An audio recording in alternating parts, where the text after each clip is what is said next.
दो देश,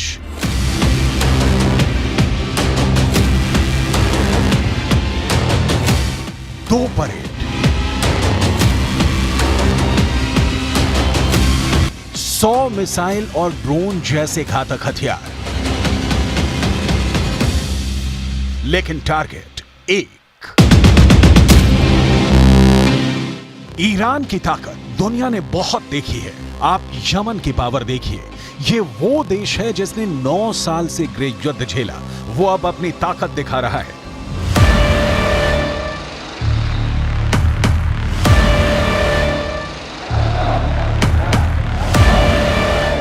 यमन वो देश है जिसने पिछले 8 वर्षों से सऊदी अरब और उसके 15 साथी देशों से युद्ध लड़ा, जिस युद्ध में उसके खिलाफ अमेरिका भी रहा, ब्रिटेन भी रहा और इजराइल ने भी यमन के खिलाफ मदद की। वो यमन अब अमेरिका और इजराइल दोनों को ललकार रहा है।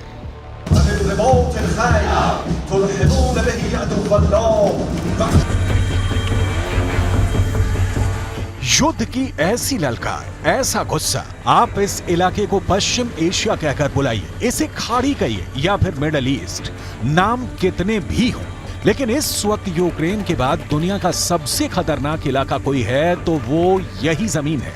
पिछले 4 दशकों से यह इलाका युद्ध देख रहा है और अब एक बार फिर यमन और ईरान ने अपनी परेड दिखाकर बता दिया है कि इजराइल और अमेरिका के खिलाफ उसका युद्ध किसी भी वक्त शुरू हो सकता है। एक तरह से कहा जाए तो यमन और ईरान ने मिलकर डबल धमाका कर दिया है। जब से यमन और ईरान ने बैक टू बैक 2 परेड निकाली है, इसे इजराइल के खिलाफ निकाली गई तबाही की परेड कहा जा रहा है। इसे देखकर इजराइल से ज्यादा अमेरिका घबरा गया है, क्योंकि यही अब 2 दुश्मन हैं जिनसे ईरान अपना हिसाब बराबर करना चाहता है। सऊदी अरब से दोस्ती के बाद ईरान के सामने अब सिर्फ 2 ही बड़े चैलेंज हैं। ये है इजराइल और अमेरिका। बहुत गौर से देखिए, ईरान के राष्ट्रपति इब्राहिम रईसी ने इजराइल और अमेरिका के लिए क्या कहा।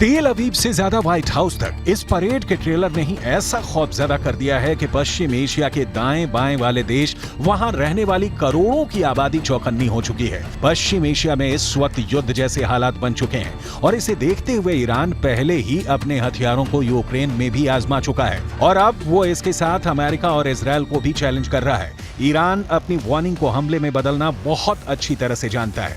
ऐसा उसने जनरल सुलेमानी की हत्या के बाद करके दिखाया था। साथ में अब यमन में जो परेड हुई है, उसने ईरान की ताकत को और बढ़ा दिया है। यमन वो देश है जिसके ज्यादातर हथियार ईरान से ही सप्लाई किए गए हैं।